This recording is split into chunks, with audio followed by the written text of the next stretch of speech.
सहनाववतु सहनौ भुनक्तु सह वीर्यं करवावहै तेजस्विनावधीतमस्तु मा विद्विषावहै।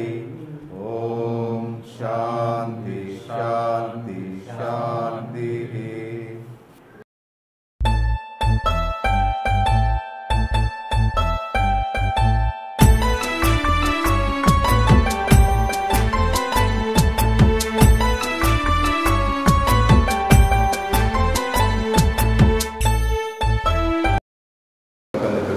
ഇപ്പോഴും ഉൾക്കാടുകളിൽ വസിക്കുകയും നമ്മുടെ നാഗരികതയോട് അതുമായി കൂടുതലൊരു എന്താ പറയുക ഇടപെടലുകളൊന്നും ഉണ്ടായിട്ടില്ലാത്ത ഒരു വിഭാഗമാണ്.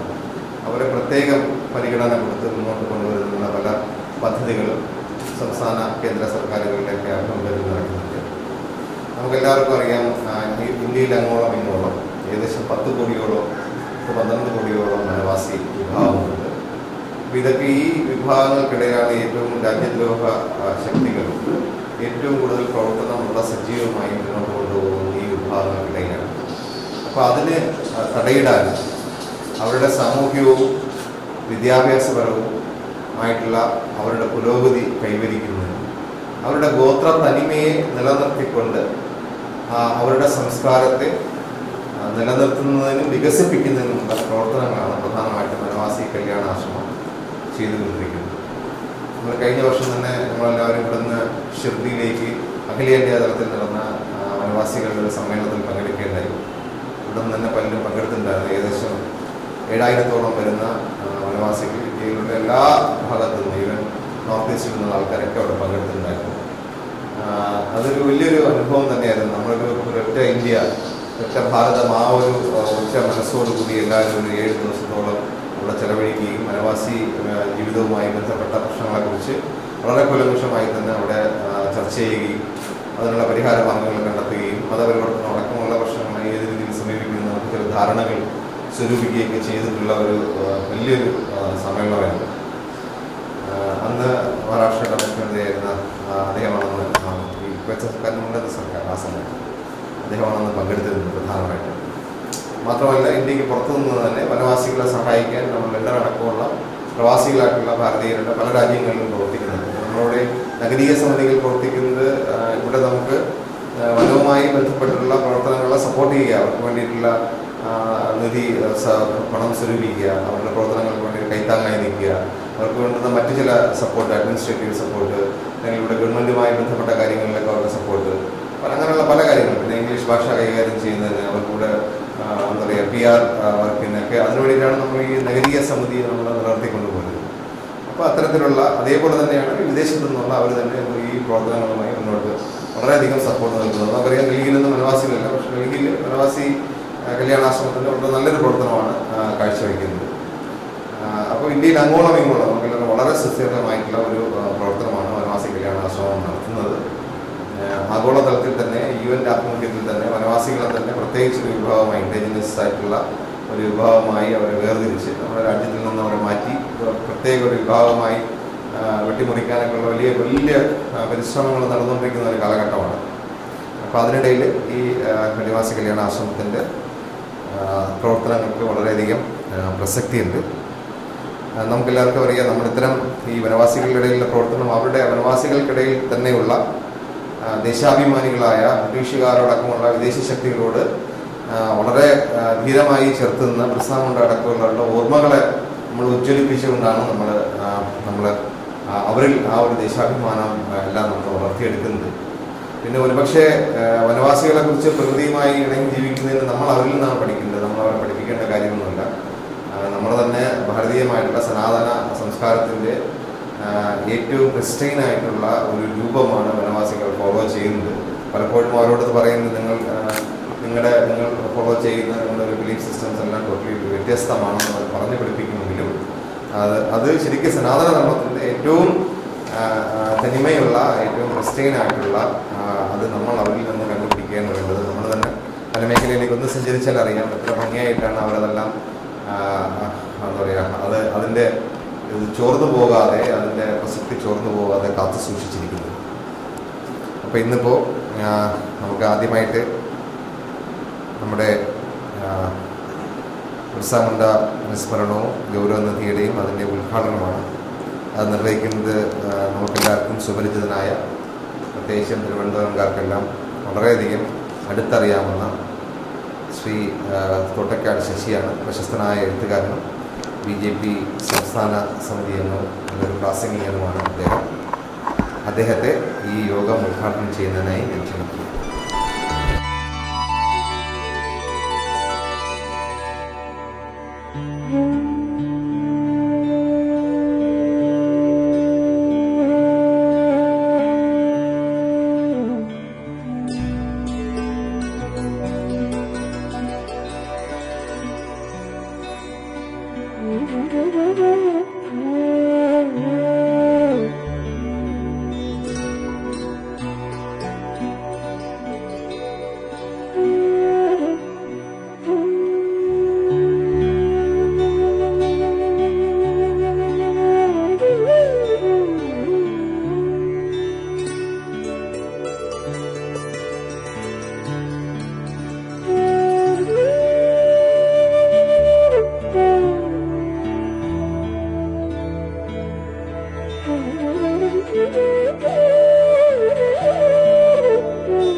ॐ भूर्भुवस्वः तत्सवितुर्वरेण्यं भर्गो देवस्य धीमहि धियो यो नः प्रचोदयात्। ॐ भूर्भुवस्वः तत्सवितुर्वरेण्यं भर्गो देवस्य धीमहि धियो यो नः प्रचोदयात्।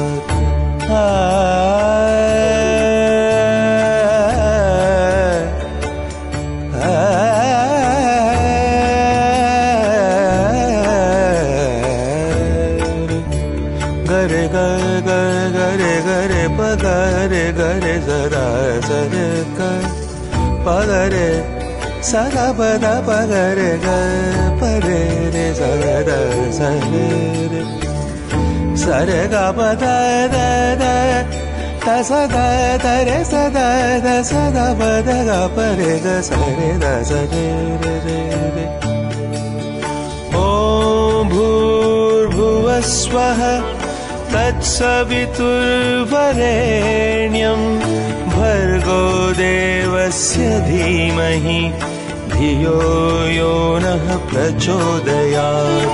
ॐ भूर्भुवस्वः तत्सवितुर्वरेण्यं भर्गो देवस्य धीमहि धियो यो नः प्रचोदयात्।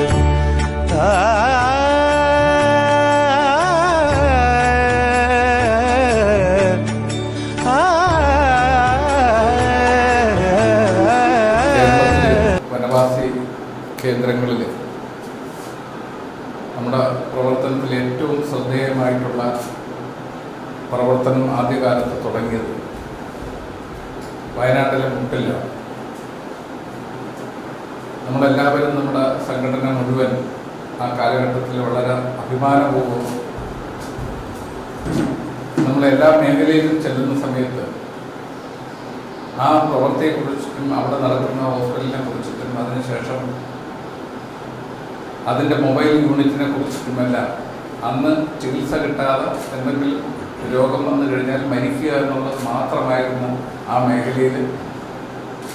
അത്തരം പ്രവർത്തനത്തിന് വേണ്ടിയിട്ട് മുൻകൈ എടുത്ത് നമ്മുടെ പ്രവർത്തനം നടത്തിയിട്ടുള്ള ആ സഹോദരന്മാർ ഒട്ടനവധി എനിക്ക് നേരിട്ട് അറിയുന്ന ആൾക്കാർ, രാമനുണ്ണി ഉൾപ്പെടെയുണ്ട്. രാമനുണ്ണി അതിനുശേഷം എനിക്കറിയാം പാലക്കാട് ജില്ലയിൽ ആയിരക്കണക്കുള്ള ഊരുകളിൽ പോയി പ്രവർത്തിക്കാൻ വേണ്ടി ഏകദേശം 30 കിലോമീറ്റർ അകത്തുള്ള ഊരുകളിൽ കുടിവെള്ളം ഇല്ലാത്ത, വിദ്യാഭ്യാസം ഇല്ലാത്ത, രോഗം വന്നാൽ മരിച്ചു വീഴുക എന്നുള്ള മാത്രം സ്ഥിതിയിൽ കഴിഞ്ഞിരുന്ന അവിടെ പോയി താമസിച്ച് പ്രവർത്തിക്കാൻ വേണ്ടിയിട്ട് തയ്യാറായി. രാമനുണ്ണി ഒരു കോവിലകത്തുള്ളതാണ്. ഞാനൊക്കെ സംഘത്തിൻ്റെ ജില്ലയുടെ ചുമതലയുള്ള കാലഘട്ടത്തിൽ രാമനുണ്ണി പ്രചാരകനാണ്, ഇന്നും പ്രചാരകനാണ്. അപ്പം അങ്ങനെയുള്ള ആ കോവിലകത്തുള്ള PG ബിരുദമുള്ള MSc കഴിഞ്ഞിട്ടുള്ള രാമനുണ്ണി പോലുള്ളവരെ അവിടെ ചെന്ന് പ്രവർത്തിച്ചതിൻ്റെ ഫലമായിട്ട് ആ ഊരുകളിലൊരു പ്രായമായ സ്ത്രീയുടെ വീട്ടിൽ അക്ഷരങ്ങൾ പഠിപ്പിക്കുന്നതിന് വേണ്ടിയിട്ട് നിശ്ചയിക്കും. അത് അത്തരത്തിൽ മുന്നോട്ട് പോവുകയും ചെയ്യും. മറ്റൊരു സംഗതി, അവർ മലിനജലമാണ് ഉപയോഗിച്ചിരുന്നത്. ഏകദേശം 28-30 കിലോമീറ്റർ ദൂരത്തു നിന്ന് അവിടെ പ്രത്യേക പൈപ്പ് പല്ല് സഹായത്തോടു കൂടിയിട്ടിട്ട് ശുദ്ധജലം കൊടുക്കാൻ വേണ്ടിയിട്ട് തയ്യാറായി. വർഷങ്ങൾക്ക് മുമ്പ്, 10-30 വർഷം മുമ്പ്. അപ്പം രാമനുണ്ണി അറിഞ്ഞിരുന്നത് RSSന്റെ ആളായിട്ടാണ്. അവിടെ നിന്ന് ഓടിക്കാൻ വേണ്ടിയിട്ടുള്ള പല ശ്രമങ്ങളും പലരും നടത്തിയിട്ടുണ്ട്. അതിനെല്ലാം അതിജീവിച്ചുകൊണ്ടാണ് ഈ സംരംഭമൊക്കെ ആരംഭിച്ചത്, അത് പൂർത്തീകരിച്ചത്. അപ്പോൾ അവിടെ അല്ലാതെയുള്ള വെള്ളമുണ്ട്, ജലമുണ്ട്, ഈ പൈപ്പിലൂടെ വരുന്ന വെള്ളമുണ്ട്, അത് ക്യൂ നിന്ന് എടുക്കണം. അപ്പോൾ അവിടുത്തെ ആളുകൾ പറയുമായിരുന്നു, നമ്മൾ RSS വെള്ളം എടുക്കാനാണ് പോകുന്നത്, RSS വെള്ളം എന്നാണ് പറഞ്ഞത്. അതിന് പേര് കൊടുത്തത്. അല്ലാത്ത വെള്ളം RSS വെള്ളം. അപ്പം അത്തരത്തിൽ നമ്മുടെ കേരളത്തിൽ വനവാസി മേഖലയിൽ ഏറ്റവും കൂടുതൽ പ്രവർത്തനം നടത്താൻ വേണ്ടിയിട്ട് മുൻകാലങ്ങളിൽ നടന്നിട്ടുണ്ട്, ഇന്നും അത് നടന്നുകൊണ്ടിരിക്കുകയാണ്. നമ്മുടെ കേരളത്തിൽ നമുക്കറിയാം, സംഘത്തിന് വഴിത്തിരിവായിട്ടുള്ള പ്രാന്തപ്രചാരനായിട്ടുള്ള ഭാസ്കരറാമൻ. അദ്ദേഹം ഇവിടുന്ന് പ്രാന്ത ചുമതല വിട്ടു പോയതിന് ശേഷം വനവാസി മേഖലയിലാണ് പ്രവർത്തനം ആരംഭിച്ചത്. അദ്ദേഹത്തിനെ പോലുള്ളവരുടെ സ്പർശനം കൊണ്ടും ദർശനം കൊണ്ടും വളർന്നു വന്നവരാണ് നമ്മൾ. വീട്ടിൽ താമസിച്ചു, അനവധി പ്രാവശ്യം എൻ്റെ വീട്ടിൽ താമസിക്കേണ്ടത് ഭാഗ്യമായിട്ട് നമ്മൾ കണ്ടാൽ മതി. ഈ കാലഘട്ടത്തിൽ നമുക്കത് വലിയ ഭാഗ്യമായിട്ട് കാണാൻ വേണ്ടിയിട്ട് സാധിക്കും. അദ്ദേഹത്തിൻ്റെ ദർശനം കഴിവും എത്ര വലുതായിരുന്നു. ഭാഷ അറിഞ്ഞൂടാത്ത ആളാണ്, സമ്പത്തില്ല, ഒന്നുമില്ലാതെ കേരളത്തിലൊന്ന് സംഘപ്രവർത്തനം നടത്തണമെന്ന് പറഞ്ഞു.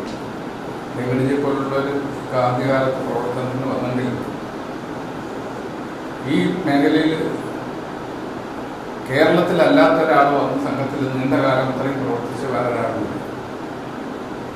അങ്ങനെ പ്രവർത്തിച്ച് മലയാളത്തിൽ പ്രസംഗിക്കാൻ വേണ്ടിയിട്ട് അദ്ദേഹത്തിന് നല്ല രീതിയിൽ കഴിയുക.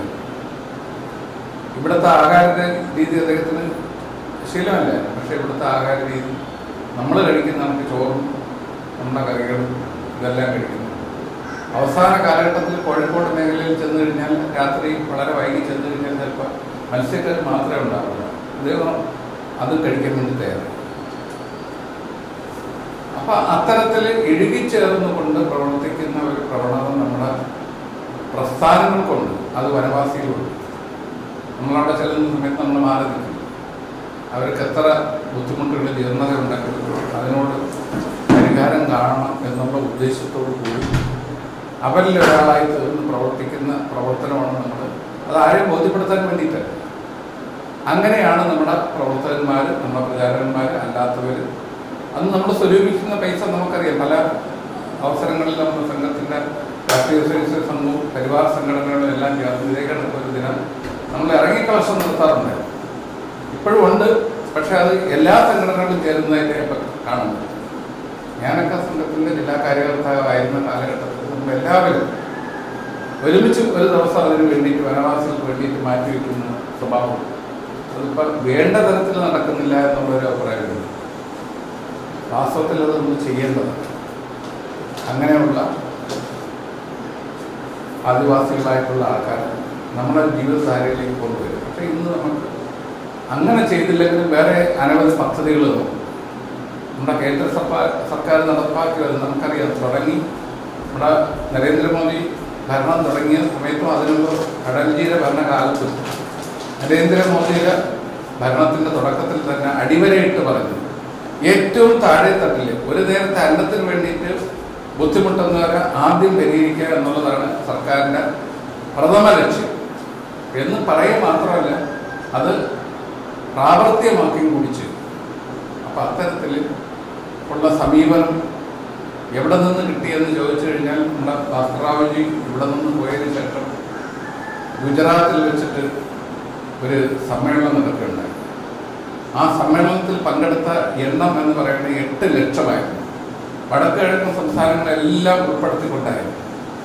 ഡൽഹിയിൽ നിന്ന് ഉൾപ്പെടെയുള്ള വനവാസി മേഖലയിലുള്ളവരെ ഉൾപ്പെടുത്തിക്കൊണ്ടായിരുന്നു ആ സമ്മേളനം. 8 ലക്ഷം വരെ നമുക്ക് ചിന്തിക്കാൻ കഴിയാത്ത തരത്തിലുള്ള സംഖ്യയാണ്.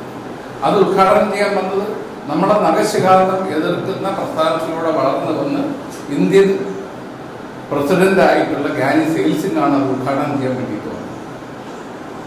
അപ്പം ആ വീക്ഷണം, ആ ദീർഘദൃഷ്ടി എത്ര വലുതായിട്ട് ഭാസ്കർറാവുക്ക് ഉണ്ടായിരുന്നു എന്നുള്ളത് നമുക്കറിയാം. അത് ഇന്ത്യയിലെ മാധ്യമങ്ങൾ മാത്രമല്ല, മറ്റ് മാധ്യമങ്ങളും അതിന് വലിയ പ്രചരണം കൊടുത്തു. അന്തർദേശീയ മാധ്യമങ്ങളെല്ലാം അത് വലിയ വലിയ പ്രചരണം കൊടുത്തു. വലിയ സംഭവമായിട്ടത് മാറി. അപ്പം അത്തരത്തിൽ പ്രവർത്തിക്കാൻ മറ്റൊരു സംഘടനയ്ക്കും കഴിയില്ല എന്ന് അടിവരയിട്ട് അസന്നിഗ്ധമായിട്ടെന്ന് പറയുകയുണ്ട്. അപ്പം അത്തരം ഒരു സമ്മേളനമായിരുന്നു അവിടെ നടന്നത്. പക്ഷേ ഇന്ന് കാണുന്ന ഗുജറാത്തും അതൊക്കെ വന്നതിൻ്റെ പിന്നിൽ അങ്ങനെ ഒത്തിരി ആൾക്കാർ അറിയപ്പെടുന്ന, ഒരു പക്ഷേ സോഷ്യൽ മേഖലയിൽ രാഷ്ട്രീയക്കാരായിട്ട് അറിയപ്പെടാത്ത ഒരുപാട് ആൾക്കാരുടെ ജീവത്യാഗം, അവരുടെ വിയർപ്പ് അതെല്ലാം ഉണ്ട് എന്നുള്ളത് നമ്മൾ മറക്കാൻ പാടില്ല. UP-യിൽ നമുക്കറിയാം, കോട്ട ജില്ല ദത്തെടുത്തുകൊണ്ട് നാനാജി ദേശ്മുഖ് നടത്തിയിട്ടുള്ള പരിവർത്തനം, കോട്ട ജില്ല ഏറ്റെടുത്തുകൊണ്ട് വലിയ മുന്നേറ്റമാണ് നടത്തിയിട്ടുള്ളത്. സമഗ്രമായിട്ടുള്ള കുടിൽ വ്യവസായങ്ങൾ അങ്ങനെ തുടങ്ങിയിട്ടുള്ള വിദ്യാഭ്യാസ മേഖല ഇതെല്ലാം ശ്രദ്ധിച്ചുകൊണ്ട് കോട്ട ജില്ലയെ സമഗ്രമായിട്ടുള്ള മുന്നോട്ട് നയിച്ചിട്ടുള്ള മാതൃകയായിട്ടുള്ള, ഇന്ത്യയിൽ മാതൃകയായിട്ടുള്ളതാണ് UP-യിലെ കോട്ട ജില്ല. അപ്പം ഇങ്ങനെ ഒട്ടനവധി കാര്യങ്ങളിൽ നമുക്ക് മുന്നിലെത്താൻ വേണ്ടിയിട്ട് കഴിഞ്ഞിട്ടുണ്ട്. തീർച്ചയായിട്ടും ആ കൂട്ടത്തിൽ നമ്മുടെ വനവാസികളെയും നമ്മൾ മുന്നോട്ട് കൊണ്ടുവരണം. നമ്മുടെ കേരളത്തിൽ നമുക്കറിയാം, കേരളത്തിൽ നമ്മൾ വളരെ നേരത്തെ തന്നെ പ്രവർത്തനം ആരംഭിച്ചെങ്കിൽ പരിപൂർണമായിട്ട് അവരുടെ നമ്മുടെ ദേശീയധാരയിൽ നമ്മുടെ ഇതിലുമുണ്ട്. അവരുടെ ചില ആചാരങ്ങളും പദ്ധതികളും ഉണ്ട്. നേരത്തെ ഇവിടെ അധ്യക്ഷൻ സൂചിപ്പിച്ചത് ആ കാര്യങ്ങൾ നമ്മൾ പെട്ടെന്ന് ഇന്നവരെ ഇല്ലാതാക്കാൻ നമുക്ക് സാധ്യത. അത് ആ തനിമ നിലനിർത്തിക്കൊണ്ട് തന്നെ അവർക്ക് വേണ്ടുന്ന ഇന്നത്തെ കാലഘട്ടത്തിന് ആവശ്യമായിട്ടുള്ള വിദ്യാഭ്യാസം, ദേശീയത, സംസ്കാരം ഇതെല്ലാം നമുക്ക് ദേശീയധാരയിൽ ചേരത്തക്ക തരത്തിൽ അവരുടെ സംസ്കാരം നിലനിർത്തിക്കൊണ്ട് കൊണ്ടുവരാൻ തീർച്ചയായിട്ടും നമുക്ക് കഴിയും. അങ്ങനെ കഴിയുന്ന തരത്തിൽ ഉള്ള പ്രവർത്തനം നമ്മുടെ ആൾക്കാർ മുൻകാലങ്ങളിൽ ചെയ്തിട്ടുണ്ട്. നമുക്കിനി അത്തരത്തിൽ ചെയ്യാൻ വേണ്ടിയിട്ട് സാധിക്കണം. വനവാസികളെ നമ്മൾ ഒരിക്കലും അവഗണിക്കപ്പെടാൻ പാടില്ലാത്തവരാണ്. നമ്മുടെ തിരുവനന്തപുരം ജില്ലയിലും അങ്ങനെ ഒരു സ്ഥാപനങ്ങളിലും നമ്മൾ നടത്തുന്നത് തീർച്ചയായിട്ടും അഭിമാനകരമാണ്. അതിന് പലപ്പോഴും നമ്മൾ പല തരത്തിലുള്ള അനുഭവവും അത്തരത്തിലുള്ള കാര്യങ്ങൾ നമ്മൾ ചെയ്യാറുണ്ട്. അത് നമ്മൾക്ക് എല്ലാവർക്കും ചെയ്യാൻ കഴിയണം. അത് മാത്രമല്ല, നമുക്ക് കുറച്ചും കൂടെ വലിയ വൃത്തത്തിൽ, വലിയ രീതിയിൽ നമുക്കതിനെ മനസ്സിലാക്കി കൊണ്ടുവരാൻ വേണ്ടിയിട്ട് നമ്മുടെ പ്രവർത്തകർക്ക് കഴിയണം. അത് കഴിഞ്ഞ് തീർച്ചയായിട്ടും നമ്മൾ ആ മേഖല ചെയ്യുന്നവർ ശരിക്കും പറഞ്ഞു കഴിഞ്ഞാൽ ഒരു മാനവസേവ, മാധവസേവ എന്ന് പറയുന്നത് യഥാർത്ഥത്തിൽ അവിടെയാണ് ദൃശ്യമാകുന്നത്. അങ്ങനെ ദൃശ്യമായി അതിൽ നിന്ന് നമുക്ക് തൃപ്തിയടയാൻ, നമുക്ക് തൃപ്തരാകാൻ, നമ്മളൊരു പ്രവൃത്തി ചെയ്യുന്ന സമയത്ത് അതിൻ്റെ ഫലം ഏറ്റവും കൂടുതൽ നമുക്ക് കിട്ടുന്നത് മാനസികമായിട്ട് അത് ചെയ്തത് ശരിയാണ്, അത് നന്നായി എന്ന് കാണുമ്പോഴാണ് നമുക്ക് ഏറ്റവും കൂടുതൽ തൃപ്തി വരുന്നത്.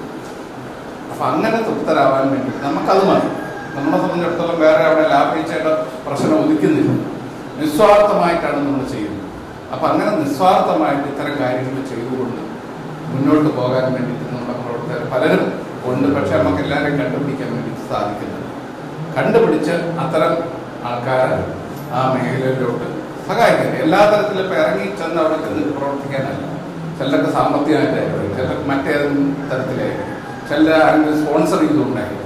ഇങ്ങനെ പല തരത്തിലുള്ള സഹായങ്ങൾ നമുക്ക് ചെയ്യാൻ വേണ്ടിയിട്ട് സാധിക്കും. അതിന് വേണ്ടിയിട്ട് ഉള്ള നമ്മുടെ പ്രവർത്തനം കുറച്ചുകൂടെ ബലപ്പെടുത്തിക്കൊണ്ട് മുന്നോട്ട് പോകാൻ വേണ്ടി സാധിക്കട്ടെ എന്ന് പ്രാർത്ഥിച്ചുകൊണ്ട്, അതേപോലെ തന്നെ നമ്മുടെ ബിർസ മുണ്ടയുടെ അനുസ്മരണം അദ്ദേഹത്തിനെ സംബന്ധിച്ചോളം ദേശീയ തലത്തിൽ അന്തർദേശീയ തലത്തിൽ അറിയപ്പെട്ടിരുന്ന അദ്ദേഹത്തിനെ അനുസ്മരിച്ചുകൊണ്ട് നിങ്ങളുടെ എല്ലാം അനുവാദത്തോടു കൂടി ഈ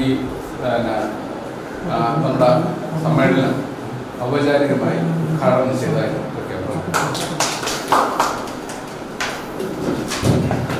ഗൗരവ നദി സമർപ്പണമാണ്. അതിനായിട്ട് ശ്രീ വസൂദനാരെ ക്ഷണിക്കുന്നു. ശ്രീ സുരേഷ് കുമാർ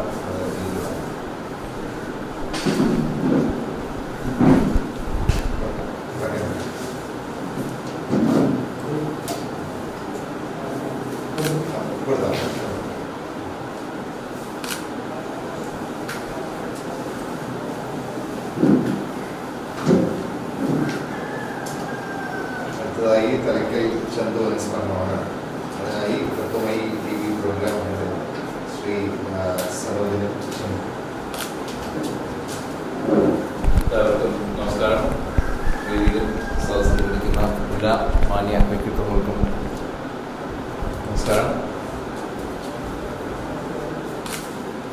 തലക്കൽ ചന്തുവിനെ കുറിച്ച് നമ്മൾ പറയുമ്പോൾ പഴശ്ശി രാജാവിൻ്റെ ആ ഒരു കാലഘട്ടത്തിൽ ഒരുപക്ഷെ നമുക്കറിയാം, കേരള ചരിത്രം പരിശോധിക്കുമ്പോൾ എല്ലാ രാജാക്കന്മാരും യുദ്ധം ജയിച്ചിട്ടുള്ളതും ഇത്തരത്തിൽ ചില ആളുകൾ അവരുടെ പുറകുവശത്തുണ്ടായിരുന്നു. അല്ലെങ്കിൽ അവരെ വച്ചിട്ടാണ് ഇവർ പല യുദ്ധങ്ങളും ജയിച്ചിട്ടുള്ളത്. അൺസങ് ഹീറോസ് എന്ന് നമ്മൾ പറയും. നമ്മൾ ഒരിക്കലും അവരെ കുറിച്ച് അധികം കഥകളോ വായ്ത്താരികളോ ഒന്നും വരാറില്ല. പക്ഷെ അവര് മറഞ്ഞിരുന്നുകൊണ്ട് അവരുടെ ഒരു പ്രവർത്തന മികവ് തന്നെയാണ് ഇത്തരത്തിൽ പല ആളുകളെ, ഇപ്പം നമ്മുടെ തിരുവിതാംകൂറിന്റെ ചരിത്രം പരിശോധിക്കുമ്പോൾ പോലും വേലുത്തമ്പി ദളവയുടെ ഒരു പടയോട്ടം നമ്മൾ പരിശോധിക്കുമ്പോൾ വൈക്കം പത്മനാഭമുള്ള എന്നൊരു ധീരയോദ്ധാവിനെ കുറിച്ച് നമുക്ക് മനസ്സിലാക്കാൻ പറ്റും. ആലുവാമൊഴിക്കടുത്തുള്ള ടിപ്പുവിന്റെ പടയോട്ടം മറ്റുമൊക്കെ ചേർക്കുന്നതിൽ അദ്ദേഹം വഹിച്ച ഒരു പങ്ക്. പക്ഷെ അദ്ദേഹത്തെ കുറിച്ച് പിൽക്കാലത്ത് അധികമൊന്നും കഥകളോ വായ്ത്താരികളോ ഒന്നും വന്നിട്ടില്ല. ആ പറഞ്ഞതുപോലെ തന്നെയാണ് നമ്മൾ തലക്കൽ ചന്തുവിന്റെ കാര്യം. ഇപ്പോൾ കുട്ടികളോട് തലക്കൽ ചന്തുവിനെ കുറിച്ച് ചോദിച്ചാൽ അതിൽ എത്ര പേർക്ക് നമ്മുടെ പുതുതലമുറയിലുള്ളവർക്ക് തലക്കൽ ചന്തുവിനെ കുറിച്ച് അറിയാം എന്നുള്ള കാര്യത്തിൽ സംശയമുണ്ട്. 2009 ഹരിഹരൻ, നമ്മുടെ പ്രശസ്ത സിനിമാ സംവിധായകൻ ഹരിഹരൻ പഴശ്ശിരാജ എന്നൊരു ടൈറ്റിൽ ഉള്ള ഒരു സിനിമ പുറത്തു വന്നപ്പോൾ മാത്രമാണ് അതിൽ വലിയൊരു നല്ലൊരു പങ്ക് തലക്കൽ ചന്തുവിനെ അവതരിപ്പിക്കാൻ അദ്ദേഹത്തിന് കഴിഞ്ഞു. ആ ഒരു പരാമർശം മാത്രമാണ് ഒരുപക്ഷെ നമ്മുടെ പുതുതലമുറയ്ക്ക് തലക്കൽ ചന്തുവിനെ കുറിച്ച് കിട്ടിയിരിക്കുന്നത്. മറ്റ് നമ്മുടെ പാഠ്യവിഷയങ്ങളിലോ നമ്മുടെ സിലബസുകളിലോ ഒന്നും തന്നെ ഇത്തരത്തിലുള്ള വ്യക്തിത്വങ്ങളെ നമ്മൾ കൊണ്ടുവരുന്നില്ല എന്നുള്ളത് ഈ ഒരു അവസരത്തിൽ നമ്മൾ ഓർമ്മിക്കേണ്ടതുണ്ട്. പ്രത്യേകിച്ചും വാരികുന്നത്ത് ഹാജി പോലുള്ള മറ്റ് മേഖലകളിൽ നിന്നുള്ളവരെ ഇവിടെ നായകന്മാരാക്കി സിനിമകൾ വരെ നിർമ്മിക്കാൻ തയ്യാറെടുക്കുന്ന ഒരു സംസ്ഥാനമാണ്. ആ ഒരു സമയത്താണ് ഇത്തരത്തിലുള്ള നമ്മുടെ നാടിനു വേണ്ടി ബ്രിട്ടീഷുകാരോട് പട കുരുതിക്കൊണ്ട് പരമരം യുദ്ധം, അതൊക്കെ വളരെ വിഖ്യാതമാണ്. അത്രയും ധീരയോദ്ധാവായ ഒരു യുവാവിനെയാണ് ഇന്നിപ്പോ ഞാനിങ്ങോട്ട് വരുന്നതിന് മുമ്പ് ഇന്നിപ്പോ മനോരമ പത്രത്തിൽ കണ്ട ഒരു വാർത്ത, അദ്ദേഹത്തിന്റെ ആ ഒരു സ്മാരകം അവഗണിക്കപ്പെട്ടു എന്നുള്ള ഒരു വാർത്തയാണ് അദ്ദേഹത്തിന്റെ ഏറ്റവും പുതിയതായിട്ട് അറിയാൻ കഴിയുന്നത്. 2011 തോന്നുന്നു ഉമ്മൻചാണ്ടി സർക്കാർ എന്ന കാലത്താണ് ആ സ്മാരകം അവിടെ നിർമ്മിച്ചത്. ലക്ഷങ്ങൾ മുടക്കി നിർമ്മിച്ച സ്മാരകമാണ്. എൻ്റെ അറിവ് ശരിയാണെങ്കിൽ MA ഷാനവാസിന്റെ ഫണ്ടിൽ നിന്ന് 16 ലക്ഷം രൂപ മുടക്കി നിർമ്മിച്ച ഒരു സ്മാരകമായിരുന്നു. പക്ഷെ ഇപ്പൊ അത് തിരിഞ്ഞു നോക്കാൻ ആളില്ലാതെ സാമൂഹ്യ വിരുദ്ധരുടെ ഒരു താവളമായി മാറിക്കൊണ്ട് അവിടെ അനാഥമായി കിടക്കുകയാണ്. തീർച്ചയായിട്ടും ഇത്തരം കാര്യങ്ങൾക്കൊരു മാറ്റം വരണം. തലക്കൽ ചന്തുവിന്റെ കാര്യം, അത് തലക്കൽ ചന്തുവിന്റെ പ്രതീകം മാത്രമാണ്. ഈ നമ്മൾ വനവാസികളുടെ കാര്യം പൊതുവെ പറയും. വനവാസികളെ അടുത്തറിയാൻ കഴിഞ്ഞിട്ടുള്ള ഒരു ആളാണ് ഞാൻ, മാധ്യമപ്രവർത്തകൻ എന്നുള്ള നിലയിലും. പ്രത്യേകിച്ച് ശബരിമലയുടെ തിരുവാഭരണ സംരക്ഷണ പാത അത് തിരിച്ചുപിടിക്കുന്ന ആ ഒരു ഉദ്യമത്തിൽ ഞാനും പങ്കാളിയായിരുന്നു. അപ്പം വനത്തിനകത്ത് ഒത്തിരി സർവേക്കും കാര്യങ്ങൾക്കും വേണ്ടി യാത്ര ചെയ്യേണ്ടി വന്നിട്ടുണ്ട്. പലപ്പോഴും ആദിവാസി കുടികളിൽ തന്നെ നമുക്ക് താമസിക്കേണ്ടി വന്നിട്ടുണ്ട്. അപ്പോഴാണ് ശരിക്കും അവരുടെ ഒരു പച്ചയായ ജീവിതം എന്താണെന്ന് നമുക്ക് മനസ്സിലാകുന്നത്. നമ്മളൊക്കെ എത്ര സുഖ ലോലുപന്മാരായി കഴിയുന്ന നമ്മൾ ഒരു ദിവസമെങ്കിലും അവരോടൊന്ന് കഴിയുമ്പോൾ മാത്രമാണ് അവരെത്ര കഷ്ടപ്പെട്ടാണ്. പല വീടുകളിലും ഒരു നേരം മാത്രമാണ് അടുപ്പ് പോകുന്നത്. അതും ഈ നമ്മൾ കഴിക്കുന്ന അരിയാഹാരമൊന്നുമല്ല, കപ്പയോ അങ്ങനെയുള്ള കാട്ടുകാരനോ ഒക്കെയാണ്. അപ്പൊ അതൊക്കെ കഴിച്ചാൽ ഞങ്ങളും അവിടെ കുറച്ച് ദിവസം ഉണ്ടായിരുന്നത്. പക്ഷെ ആ ഒരു ഉദ്യമം കഴിഞ്ഞപ്പോൾ നമുക്ക് വല്ലാത്തൊരു കുറ്റബോധം തോന്നി. ഇവരെ ഇങ്ങനെ നമുക്ക് സഹായിക്കാൻ പറ്റും, അത്തരത്തിലുള്ള ഒരു നിമിത്തം ആയിരിക്കാം. അന്ന് ആ ഭാഗത്തുള്ളവർക്ക് നമ്മൾ ഇടപെട്ട് കുറച്ച് അരിയും സാധനങ്ങളും ഒക്കെ എത്തിക്കുന്ന ഒരു പരിപാടിയൊക്കെ ചെയ്തിരുന്നു. ഇനിയുമുണ്ട് അത്തരത്തിൽ. ഇപ്പം ശബരിമലക്കാടുകളിൽ മാത്രമല്ല, ഈ പറഞ്ഞ നമ്മുടെ തിരുവനന്തപുരം ജില്ലയിലും വിതുര അഗസ്ത്യാർ ആ ഭാഗത്തോട്ടൊക്കെ പോയി കഴിഞ്ഞാൽ അവിടെയും ഉണ്ട് ഒത്തിരി ആളുകളെ നമുക്ക് കാണാൻ. അപ്പോൾ ഈ ഒരു പരിതസ്ഥിതിയാണ് മാറേണ്ടത്. ഈ മറ്റൊരു രസകരമായ കാര്യം, ഈ കോവിഡ് മഹാമാരി നമ്മളെ ആകെ നിശ്ചലമാക്കിയപ്പോൾ പ്രകൃതി തന്നെ ഒരു സംരക്ഷണ കവചം ഒരുക്കിക്കൊണ്ട് ഇതിൽ നിന്ന് മാറ്റി നിർത്തപ്പെട്ടവരായിരുന്നു ഈ വനവാസികൾ. അവർക്ക് ഒരു ഊരിലും കോവിഡ് ഇതുവരെ റിപ്പോർട്ട് ചെയ്യപ്പെട്ടിട്ടില്ല. അപ്പം നമ്മൾ തടഞ്ഞാലും പ്രകൃതി അവരെ സംരക്ഷിക്കുന്നുണ്ട് എന്നുള്ളൊരു വലിയ കാര്യം കൂടെ ഉണ്ട്. കാര്യം അവരാണ് ആദ്യത്തെ മനുഷ്യർ, ആദിമ മനുഷ്യർ, പ്രകൃതിയുമായി ഇണങ്ങി ജീവിക്കുന്ന ആ സംസ്കാരം പിന്തുടർന്നുകൊണ്ടുവരുന്ന ഒരു. പക്ഷേ വയനാട്ടിലൊക്കെ ചെല്ലുമ്പോൾ വളരെ ഖേദകരമായ ഒരവസ്ഥ. ഇപ്പം നമ്മളെ തന്നെ നമ്മളൊന്ന് വിമർശിക്കുകയാണെങ്കിൽ കൃത്യമായ സഹായം എത്താത്തത് കൊണ്ട് തന്നെ പല ആദിവാസി ഊരുകളിലും കൺവേർഷൻസ് ധാരാളമായി നടക്കുന്നു. ക്രിസ്ത്യൻ മത പരിവർത്തന ലോബികൾ കടന്നു കയറുകയും വിദേശ ഫണ്ടുകളൊക്കെ അവർക്ക് വാഗ്ദാനം ചെയ്യുക. അത് പൂർണ്ണമായി അതൊക്കെ ഒരുപാട് കളിപ്പിലും തട്ടിപ്പുണ്ട് എങ്കിൽ തന്നെയും കുറേ പേരെയൊക്കെ അവർ മതം മാറ്റാൻ സഹായിച്ചിട്ടുണ്ട്. നേരത്തെ ഞാൻ ജനം ടി വിയിൽ പ്രവർത്തിച്ചിരുന്ന ഒരാളായിരുന്നു. ഞങ്ങൾ അവിടെ ഉണ്ടായിരുന്ന സമയത്ത് തന്നെ അതിൽ കുറേ വാർത്തകൾ റിപ്പോർട്ട് ചെയ്യുകയും തിരിച്ച് അതിൽ നടപടി ഉണ്ടാക്കാനും ഒക്കെ ആ കാലത്ത് കഴിഞ്ഞിരുന്നു. എന്തായാലും ഈ ഒരു പ്രവർത്തനം, വനവാസി വികാസ കേന്ദ്രത്തിന്റെ ഈ ഒരു പ്രവർത്തനം ഇനി മുന്നോട്ട് ഇത്തരത്തിലുള്ള ശുഭപ്രതീക്ഷ നൽകുന്ന കാര്യങ്ങൾക്കാകട്ടെ, അവരുടെ കണ്ണീരൊക്കുന്ന തരത്തിൽ ഇനിയിപ്പോൾ ശരിക്കും നമ്മുടെ രാഷ്ട്രീയക്കാര് ഇനി അങ്ങോട്ടാണ് ഈ വനവാസികളുടെ കാര്യം അന്വേഷിക്കാൻ പോകുന്നത്. കാര്യം വോട്ട് പിടിക്കാൻ പോയേ പറ്റും. അപ്പം പലരും ആ ഊരുകളിലേക്ക് ചെല്ലുന്നത്, പലരുടെയും മണ്ഡലത്തിലുള്ള സ്ഥലങ്ങളൊക്കെ ഇനിയാണ് കാണാൻ പോകുന്നത്. തീർച്ചയായും ആ ഒരു ഈ ഇലക്ഷൻ വരുന്ന സമയത്ത് മാത്രം പോയി അവരുടെ ക്ഷേമവിവരം അന്വേഷിക്കുന്നതിൻ്റെ ആ ഒരു പരിസ്ഥിതിക്ക് ഒരു മാറ്റം വരണം. കൃത്യമായി അവരെ നമ്മുടെ കൂടെ നിർത്തണം. അവരും നമ്മുടെ ഭാഗമാണെന്നുള്ള ഒരു രീതിയിൽ തന്നെയാണ് കാര്യങ്ങൾ മുന്നോട്ട് കൊണ്ടുപോകേണ്ടത്. ഏതായാലും ഈ പരിപാടിയിലേക്ക് ക്ഷണിക്കുകയും ഇത്തരത്തിലൊരു അവസരം തരികയും ചെയ്തതിന് നന്ദി അറിയിക്കുന്നു.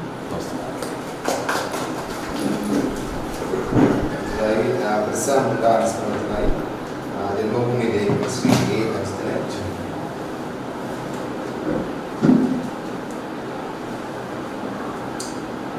ബഹുമാനായ അധ്യക്ഷൻ, വേദിയിലും സദസ്സിലും ഉപവിഷ്ടരായിരിക്കുന്ന ജ്യേഷ്ഠ സഹോദരന്മാരെ നമസ്കാരം. നമ്മളിന്ന് വനവാസി വികാസ കേന്ദ്രം എന്നുള്ള ലേബലിലാണ് ഒരുമിച്ചിരിക്കുന്നത്. ഒരു പക്ഷേ നമുക്ക് ഈ ഒരു പേര് പറയാൻ നമ്മളെ പ്രാപ്തമാക്കിയ ഭാരതത്തിലെ ഏറ്റവും ശ്രദ്ധേയരായിട്ടുള്ള വനവാസി ചരിത്രത്തിൻ്റെ സുവർണ്ണ ലിപികളിൽ എഴുതേണ്ട അല്ലെങ്കിൽ എഴുതപ്പെട്ടിട്ടുള്ള ഒരു വ്യക്തിത്വമാണ് ബിർസ. ഒരുപക്ഷെ കേരളത്തിന് അദ്ദേഹം സുപരിചിതനല്ല. പക്ഷേ കേരളീയരായിട്ടുള്ള നമുക്കും അദ്ദേഹം പരിചിതമായിട്ടുള്ളത് സംഘത്തിൻ്റെ ഏകാത്മതാ സ്തോത്രം. അതിൽ പരാമർശിച്ചു പോകുന്ന പ്രാതസ്മരണീയരുടെ പട്ടികയിൽ അദ്ദേഹത്തിൻ്റെ പേര് നമ്മൾ ശ്രദ്ധിച്ചിട്ടുണ്ടാവും. സഹജാനന്ദോ രാമാനന്ദസ്തഥാ മഹാൻ വിരദന്തു സദൈവൈരേ, അങ്ങനെ പോകുന്ന അതിൽ വരുന്ന പാട്ടാണ് വിരസ. ഈ വിരസ എന്നുള്ള പേര് ആദ്യം കേൾക്കുന്ന സമയത്ത് ഇത് സ്ഥലനാമമാണോ വ്യക്തിനാമമാണോ എന്നൊന്നും തിരിച്ചറിയാൻ പറ്റിയിരുന്നില്ല. പക്ഷെ അടുത്ത കാലത്ത് എനിക്ക് അദ്ദേഹത്തെ ബോധ്യപ്പെട്ടത് ഈ ബിർസാ മുണ്ട എന്ന് പറയുന്ന വെറും 24 വയസ്സ് വരെ മാത്രം ജീവിച്ച ഈ ഒരു പ്രതിഭാധനായിട്ടുള്ള വനവാസി, അദ്ദേഹം ഭാരതത്തിൽ ജനിക്കാതിരുന്നുവെങ്കിൽ ഒരുപക്ഷെ നമ്മുടെ ഭാരതത്തിൻ്റെ 1/3 അല്ലെങ്കിൽ 1/3 അധികവും വരുന്ന ഒരു വലിയ പ്രദേശത്തിൻ്റെ ഉടമകൾ വനവാസികളാണ്. പ്രത്യേകിച്ച് നോർത്ത് ഈസ്റ്റ്, അരുണാചൽ മുതൽ ഇങ്ങ് താഴേക്ക് വരുന്ന ഏരിയ, ബീഹാർ, ഇന്നത്തെ ഛത്തീസ്ഗഡ്, ജാർഖണ്ഡ്, പശ്ചിമ ബംഗാളിൻ്റെ കുറേ ഏരിയകൾ, ഒഡീഷ, ഇങ്ങനെ വരുന്ന വലിയ ഒരു വനവാസി മേഖല. ആ മേഖലകളെല്ലാം ഇന്ന് ഭാരതത്തിൻ്റെ സംസ്കാരത്തോട് ഇണങ്ങി നിൽക്കാൻ കാരണം ബിർസാ മുണ്ട എന്ന വ്യക്തിയാണ്. അദ്ദേഹം ജനിച്ചത് 1875-ലാണ്. അദ്ദേഹത്തിൻ്റെ മരണം 1900 ജൂൺ മാസം 9. ഈ വരുന്ന നവംബർ 15 ശരിക്കും അദ്ദേഹത്തിൻ്റെ ജന്മദിവസം. പക്ഷേ എങ്കിലും വനവാസി വികാസ കേന്ദ്രം അദ്ദേഹത്തിൻ്റെ ജന്മദിവസത്തിനും 15 ദിവസം മുന്നേ ഭാരതത്തിൻ്റെ നാനാഭാഗങ്ങളിലും അദ്ദേഹത്തെ ഓർമ്മിക്കാനുള്ള പൊതുപരിപാടികൾ നടത്തി വരുന്നത്. അപ്പോൾ നമുക്ക് ഏറ്റവും ശ്രദ്ധേയമായ ഒരു നേട്ടം ഇന്ന് കേരളമൊക്കെ അഭിമാനിക്കുന്ന ഒന്ന് ഭൂപരിഷ്കരണമാണ്. ഭൂപരിഷ്കരണത്തിൻ്റെ പേരിൽ വന്ന പല നേട്ടങ്ങളും നമ്മളെല്ലാവരും അനുഭവിച്ചുകൊണ്ടിരിക്കുന്നു. പക്ഷേ ഭൂപരിഷ്കരണം എന്ന് പറയുന്ന ഈ ബില്ല് ചിന്തിക്കുന്നതിന് മുൻപ് വനവാസിയുടെ ഭൂമി ഒരു കാര്യവശാലും മറ്റൊരു വിഭാഗത്തിനും പിടിച്ചെടുക്കുവാനോ വിലയ്ക്ക് വാങ്ങുവാനോ ഒന്നും തന്നെ സാധിക്കുകയില്ല എന്ന് പറഞ്ഞുകൊണ്ട് ഭാരതത്തിൽ ആദ്യമായിട്ട് ഒരു സമര ശൃംഖലയ്ക്ക് നേതൃത്വം കൊടുത്തത് ബിർസ മുണ്ടായിരുന്നു. അപ്പം അന്നത്തെ ബീഹാർ, ഇന്ന് ചോട്ടാ നാഗ്പൂർ എന്ന് പറയുന്ന ഗ്രാമമാണ് അദ്ദേഹം ജനിച്ച ഏരിയ. ചോട്ടാ നാഗ്പൂർ ഏതാണ്ട് ഒരു 80% വരുന്ന വനവാസി മേഖലയാണ്. അപ്പോൾ ഈ വനവാസി മേഖലയിൽ 1875 മുൻപ് തന്നെ കേരളം വിദ്യാഭ്യാസത്തിൽ വളരെ മുന്നിട്ട് നിൽക്കുന്നു എന്ന് പറയുമ്പോഴും പക്ഷെ അതിനൊക്കെ എത്രയോ മുൻപ് തന്നെ ഈ വനവാസി മേഖല, അതായത് ഘോരമായ വനവാസി മേഖല, അവിടെ ജർമ്മൻ സ്കൂൾ സ്ഥാപിക്കപ്പെട്ടു. അപ്പോൾ ജർമ്മൻ സ്കൂൾ സ്ഥാപിച്ചതിൻ്റെ ഒരു ലക്ഷ്യം എന്ന് പറഞ്ഞു കഴിഞ്ഞാൽ വനവാസികൾക്ക് ശരിയായിട്ടുള്ള എഡ്യൂക്കേഷൻ നൽകുക, ഒപ്പം ഭാരതത്തിൻ്റെ പൊതുധാരയിൽ നിന്നും പൈതൃകത്തിൽ നിന്നും അവരെ മാറ്റി നിർത്തുക. നമ്മൾ അരവിന്ദ ഘോഷിനെ പറ്റി കേട്ടിട്ടുണ്ട്. അരവിന്ദ ഘോഷ് ഭാരതീയ പൈതൃകത്തിൽ നിന്ന് ഒട്ടും തന്നെ ബന്ധപ്പെടാതിരിക്കുവാനും തുടക്കത്തിൽ മുതൽ അദ്ദേഹത്തെ സംസാര ഭാഷ പോലും മാറ്റുന്നതിനൊക്കെ വേണ്ടി ഇത്തരത്തിലുള്ള വിദേശ ശക്തികളുടെ സ്വാധീനത്തിൽ അദ്ദേഹത്തിൻ്റെ അച്ഛനകപ്പെട്ടതുപോലെ ഇവിടെ വനവാസികളെ പൂർണ്ണമായിട്ടും ഭാരതത്തിന് വിരുദ്ധമായിട്ട് ചിന്തിക്കുന്നതിന് ഞങ്ങൾ ക്രിസ്ത്യാനിറ്റി എന്നതിൽ അഭിമാനം ഉയർത്തുന്നതിന് വേണ്ടിയായിരുന്നു അന്ന് ജർമ്മൻ സ്കൂൾ സ്ഥാപിക്കപ്പെട്ടത്. അപ്പോൾ അദ്ദേഹം പ്രൈമറി എഡ്യൂക്കേഷൻ ജർമ്മൻ സ്കൂളിലായിരുന്നു ബിർസ മുണ്ട.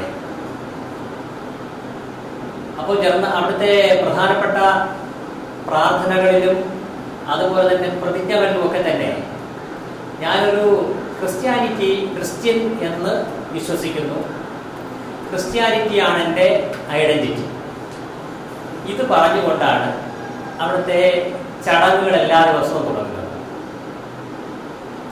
പക്ഷേ ബാലനായിരിക്കുമ്പോഴും ഞാനൊരു തികഞ്ഞ ഭാരതീയനാണ്, ഞാനൊരു വനവാസിയാണ്, എനിക്ക് അല്ലെങ്കിൽ എൻ്റെ ജനജാതി, ഞാനിത് മുണ്ട എന്ന് പറയുന്ന ജനജാതിയിൽപ്പെട്ട ആളാണ്, ആ പൈതൃകമാണ് എൻ്റെ രക്തത്തിൽ ഓടുന്നത് എന്ന അഭിമാന ബോധമുള്ളതുകൊണ്ട് അദ്ദേഹം പ്രൈമറി എഡ്യൂക്കേഷന് അത് കംപ്ലീറ്റ് ചെയ്യാൻ വേണ്ടി അവിടെ നിന്നില്ല.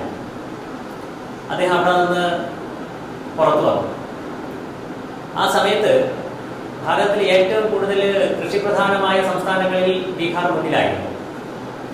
കൃഷി ഏറ്റവും കൂടുതൽ ചെയ്തിരുന്നത് അവിടുത്തെ വനവാസികളായിരുന്നു.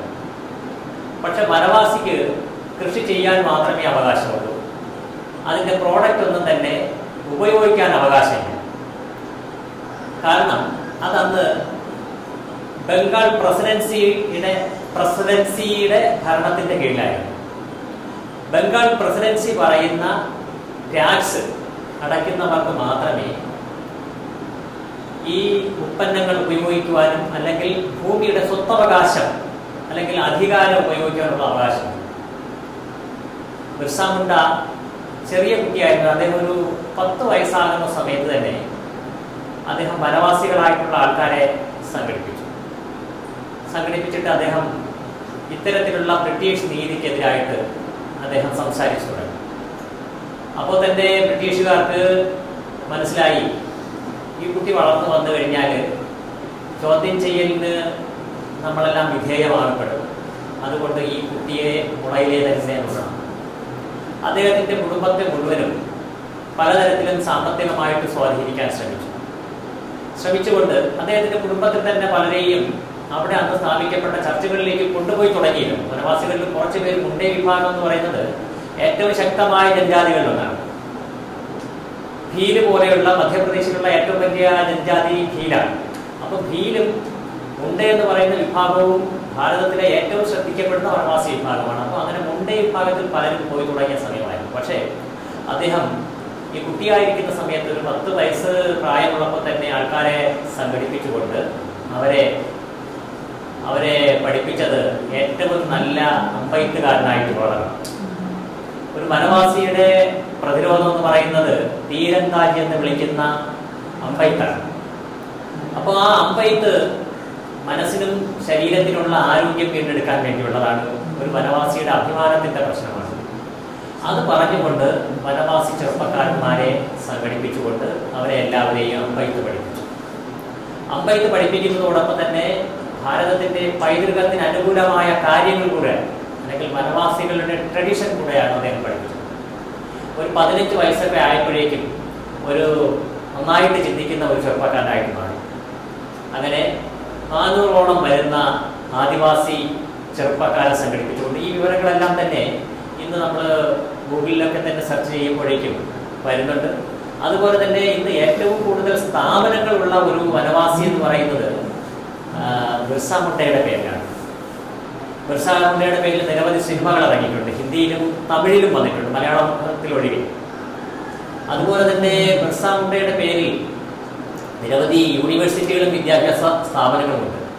നമ്മൾ റാഞ്ചിയിൽ ചെന്ന് കഴിഞ്ഞാൽ 150 അടി പൊക്കമുള്ള വൻ പ്രതിമയുണ്ട്. അപ്പൊ ഇതിനെല്ലാം കാരണം ഇങ്ങനെയൊക്കെ ഉള്ള തരത്തിലുള്ള അദ്ദേഹം ശ്രദ്ധിക്കപ്പെടാനുള്ള കാരണം. അതുപോലെ തന്നെ നമ്മൾ ഏറ്റവും കൂടുതൽ ശ്രദ്ധിച്ചത് മാക്സാസെ അവാർഡിനും അതുപോലെ തന്നെ ഭാരതത്തിൽ പല അവാർഡുകളും കരസ്ഥമാക്കിയിട്ടുള്ള മഹാശ്വേതാദേവി എഴുതിയ ബിർസ മുണ്ടയെയും അല്ലെങ്കിൽ വനവാസികളെയും അധികരിച്ചിട്ടുള്ള ലേഖനം. അതുപോലെ തന്നെ ബിർസ മുണ്ടയെ ആസ്പദമാക്കി മഹാശ്വേതാദേവി എല്ലാ പത്രങ്ങളിലും ഇംഗ്ലീഷ് പത്രങ്ങളിൽ എഴുതിയ ലേഖനങ്ങൾ, ബിർസ മുണ്ടയുടെ ജീവിതത്തെ ആസ്പദമാക്കി എഴുതിയിട്ടുള്ള നോവൽ. അപ്പൊ ഇതിലൂടെയൊക്കെയാണ് കൂടുതൽ ശ്രദ്ധിക്കപ്പെട്ടു വന്നത്. അപ്പൊ ഈ ശ്രദ്ധിക്കപ്പെടുന്നതിന്റെ പിന്നിൽ അദ്ദേഹം, ഞാൻ പറഞ്ഞതുപോലെ, 500ഓളം വരുന്ന ചെറുപ്പക്കാർക്ക് ആദ്യം പരിശീലനം നൽകിക്കൊണ്ട് അവർക്ക് ഭാരതത്തിന്റെ ഐഡന്റിറ്റി, അസ്മിത, നമ്മുടെ വനവാസികളുടെ ഐഡന്റിറ്റി എന്ന് പറയുന്നത് ഭാരതത്തിന്റെ പൊതുവായ സംസ്കാരമാണ്. ഈ സംസ്കാരം നഷ്ടപ്പെട്ടു കഴിഞ്ഞാൽ ഭാരതത്തിലെ വനവാസികളുടേതായിട്ടുള്ള സാംസ്കാരികവും ധാർമ്മികവും ആത്മീയവുമായിട്ടുള്ള സകലതും നഷ്ടപ്പെടുമെന്ന് ഓർമ്മിപ്പിച്ചുകൊണ്ട് ഈ മണ്ണിൽ പണിയെടുക്കുന്നതാണ് നമ്മുടെ ഏറ്റവും വലിയ പ്രവർത്തനം എന്നവരെ പറഞ്ഞു പഠിപ്പിച്ചുകൊണ്ട് മണ്ണ് നമ്മുടെ അവകാശമാണെന്ന് ആദ്യമായിട്ട് ഭാരതത്തിൽ പ്രഖ്യാപിക്കുന്ന ഒരു വനവാസി നേതാവ് എന്ന നിലയിൽ അദ്ദേഹം ശ്രദ്ധിക്കപ്പെട്ടു. അങ്ങനെ അദ്ദേഹത്തിന്റെ നേതൃത്വത്തിൽ നടത്തിയ ബ്രിട്ടീഷുകാർക്ക് എതിരെയുള്ള ഭൂമിക്ക് വേണ്ടിയുള്ള സമരമാണ് അദ്ദേഹത്തെ ശ്രദ്ധേയനാക്കിയത്. അദ്ദേഹത്തിന്റെ ആ ഭൂമിക്ക് വേണ്ടിയുള്ള, അല്ലെങ്കിൽ ധർത്തി കാ അധികാർ എന്ന ആപ്തവാക്യം ഉന്നയിച്ചുകൊണ്ട് അദ്ദേഹം നടത്തിയ ആ സമരങ്ങൾ ഭാരതത്തിന്റെ എല്ലാ ഭാഗങ്ങളിലേക്കും, കേരളം ഒഴികെ അല്ലെങ്കിൽ നമ്മുടെ ദക്ഷിണ ഭാരതം ഒഴികെയുള്ള എല്ലാ സ്ഥലങ്ങളിലും അതിന് ശക്തി പകരാൻ കഴിയും. അങ്ങനെ ആ ചെറുത്തുനിൽപ്പാണ് ആദ്യമായിട്ട് ബ്രിട്ടീഷുകാർ പുതിയ നിയമം അവതരിപ്പിച്ചു.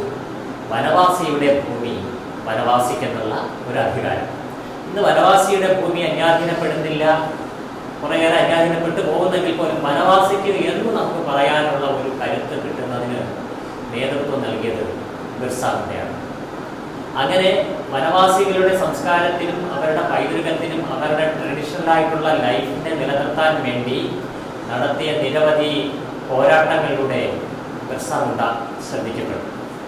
പക്ഷെ 1898 ആയപ്പോഴേക്കും അദ്ദേഹത്തെ ഒരു കാരണവശാലും ബ്രിട്ടന് അംഗീകരിക്കാൻ കഴിയില്ല. അംഗീകരിക്കാൻ കഴിയുക എന്ന് പറഞ്ഞാൽ, ഇങ്ങനെ ഒരാൾ വളർന്നു വന്നു കഴിഞ്ഞാൽ അത് ബംഗാൾ പ്രസിഡൻസിയുടെ അധികാരങ്ങളെല്ലാം ചോദ്യം ചെയ്യുന്ന തരത്തിലേക്ക് ഒരു ആൾശക്തിയായിട്ട് മാറുന്നു. പ്രത്യേകിച്ച് വനവാസി എന്ന് പറയുന്ന ഒരു കരുത്തന്മാരുടെ ആൾശക്തിയായിട്ട് മാറുന്നു എന്ന് കണ്ടുകൊണ്ട് ബ്രിട്ടീഷുകാർ അദ്ദേഹത്തെ പലതരത്തിൽ നേരിടാൻ ശ്രമിച്ചു. അപ്പോൾ ആദ്യം വനവാസികൾക്ക് വെറും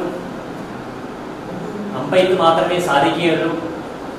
പക്ഷേ തോക്കിന്റെ മുന്നിൽ പിടിച്ചു നിൽക്കാൻ സാധിക്കാത്ത ഒരു സാഹചര്യം വരുന്ന സമയത്ത് അദ്ദേഹം പറഞ്ഞത്, ഇനി നമുക്ക് ജീവൻ മാത്രമാണ് പ്രധാനം. എന്ന് പറഞ്ഞു കഴിഞ്ഞാൽ നമ്മുടെ അഭിമാനം മാത്രമാണ് നമുക്ക് പ്രധാനം. അതുകൊണ്ട് നമ്മൾ ഒന്നുകിൽ സ്വയം മരിക്കാൻ തയ്യാറാകണം, അതല്ല എങ്കിൽ നമ്മൾ ഏത് രീതിയിലും ബ്രിട്ടീഷുകാരുടെ മുന്നിൽ ഒരിക്കലും തലകുനിക്കരുത് എന്ന് അദ്ദേഹം പറഞ്ഞു പഠിപ്പിച്ചു. പക്ഷേ അധിക കാലം മുന്നോട്ട് പോയില്ല. അവർ മറ്റു വനവാസികളെ ഒഴിവാക്കിക്കൊണ്ട് വനവാസികളിൽ തന്നെ ചില ആൾക്കാരെ അടർത്തിയെടുത്തുകൊണ്ട് അദ്ദേഹം എവിടെയാണോ താമസിച്ചിരുന്ന ആ സ്ഥലം മണത്തറിഞ്ഞുകൊണ്ട് അദ്ദേഹത്തെ ബന്ധനസ്ഥനാക്കുകയും അദ്ദേഹത്തെ ജയിലിലടക്കുകയും ചെയ്തു. പക്ഷെ ജയിലിലടയ്ക്കുന്ന സമയത്തും അദ്ദേഹത്തിന് മനസ്സിലാകുമായിരുന്നു അദ്ദേഹത്തെ കൊല്ലുന്നതിന് വേണ്ടി മാത്രമാണ് പിടിച്ചത്. അതുകൊണ്ട് ഏത് രീതിയിലുള്ള ചതിക്കും തയ്യാറാകുമെന്ന് കണ്ടതുകൊണ്ട് അദ്ദേഹം ഭക്ഷണം കഴിക്കുന്നത് പോലും പലപ്പോഴും വളരെ ശ്രദ്ധിച്ചുകൊണ്ടായിരുന്നു. പക്ഷെ ഇതൊക്കെയാണെങ്കിൽ അദ്ദേഹം വധിക്കപ്പെട്ടത് അദ്ദേഹത്തിന് കൊടുത്ത ഭക്ഷണത്തിൽ വിഷം കലർത്തി വിഷമുള്ളിൽ ചെന്നാണ് ബിർസ മുണ്ട എന്ന് പറയുന്ന ചെറുപ്പക്കാരൻ. അദ്ദേഹത്തിന് വയസ്സ് വരെ 24-ാമത്തെ വയസ്സാണ്. 24 വയസ്സാകുമ്പോഴേക്കും ഇന്നത്തെ ഭാരതത്തിന്റെ ഒരു പ്രൈം മിനിസ്റ്റർക്ക് കിട്ടുന്ന അത്രത്തോളം പബ്ലിസിറ്റി അദ്ദേഹം ഉണ്ടാക്കിയെടുത്തു. ഒരു 24 വയസ്സുള്ള ചെറുപ്പക്കാരൻ 1900 ജൂൺ മാസം 9-ാം തീയതിയാണ് അദ്ദേഹം കാരാഗ്രഹത്തിൽ വച്ച് അദ്ദേഹം വിഷം ഭക്ഷണത്തിലൂടെ ഉള്ളിൽ ചെന്ന് മരിക്കുന്നത്. നമുക്കറിയാം, ഇന്ന് ഭാരതത്തിലെ ഏറ്റവും പ്രധാനപ്പെട്ട വനവാസി മേഖലകളായിട്ടുള്ള നോർത്ത് ഈസ്റ്റ് മൊത്തം വനവാസി പ്രദേശമാണ്. എനിക്ക് അവിടെ അരുണാചൽ പ്രദേശിലും ആസാമിലൊക്കെ നേരിട്ട് പോയി കാണാൻ പറ്റിയിട്ടുണ്ട്. ഒരു കുട്ടി മരിച്ചു കഴിഞ്ഞാൽ അവിടെയുള്ള പള്ളിക്ക് ലക്ഷക്കണക്കിന് രൂപയാണ് കിട്ടുന്നത്. അതെങ്ങനെയെന്ന് ചോദിച്ചു കഴിഞ്ഞാൽ കുട്ടിയോ മുതിർന്ന ആളായിരുന്നാലും അപ്പോൾ ഇങ്ങനെ ആളിനെ മലർത്തി കിടത്തിയിട്ട് അതിൻ്റെ പുറത്തൊരു ക്രോസ് വയ്ക്കും. അപ്പോൾ ഈ കുട്ടി ജീവിച്ചിരുന്ന സമയത്ത് എന്തൊക്കെ ആഗ്രഹം ഉണ്ടായിരുന്നോ ആ ആഗ്രഹങ്ങളെല്ലാം ഈ ക്രോസിന് മേഖല വയ്ക്കും. എന്ന് പറഞ്ഞു കഴിഞ്ഞാൽ കുട്ടി സ്വർണം ആഗ്രഹിച്ചിരുന്നുവെങ്കിൽ ഏത് കാരണവശാലും കുട്ടി ഉപയോഗിച്ചിരുന്ന സ്വർണമെല്ലാം ആ ക്രോസിന്റെ പുറത്ത് വയ്ക്കുമായിരുന്നു. അതുപോലെ തന്നെ പൈസ, കുട്ടിക്ക് എന്തൊക്കെ ഗിഫ്റ്റ് അല്ലെങ്കിൽ മരിച്ച ആളിന് എന്തൊക്കെ ഗിഫ്റ്റ് ആണോ കിട്ടുന്നത് ഈ ഗിഫ്റ്റുകളെല്ലാം തന്നെ ക്രോസിന്റെ മേൽ ഇതെല്ലാം പള്ളിയിലേക്ക് പോകും. അപ്പം മരിച്ചു കഴിഞ്ഞാൽ പോലും ലക്ഷക്കണക്കിന് രൂപ അവരുടെ പള്ളിയിലേക്ക് പോകാൻ തക്ക സംവിധാന ക്രമം അവരവിടുത്തെ ജീവിത രീതിയിൽ അല്ലെങ്കിൽ വിശ്വാസത്തിൽ അവർക്ക് കൊണ്ടുവരാൻ സാധിച്ചിട്ടുണ്ട്. അങ്ങനെ എന്നാൽ ഇന്ന് കുറച്ച് ജില്ലകളിലെല്ലാം വ്യത്യസ്തമായിട്ട് മാറ്റം വരുന്നു. സംഘത്തിന്റെ വിവിധ മേഖലയിലെ പ്രവർത്തനങ്ങളിലും വനവാസി വികാസ കേന്ദ്രം, വനവാസി കല്യാണാശ്രമം, വിവേകാനന്ദ കേന്ദ്രം ഒക്കെ തന്നെ സജീവമായിട്ട് ചില പ്രദേശങ്ങളിൽ പ്രവർത്തിക്കുന്നു.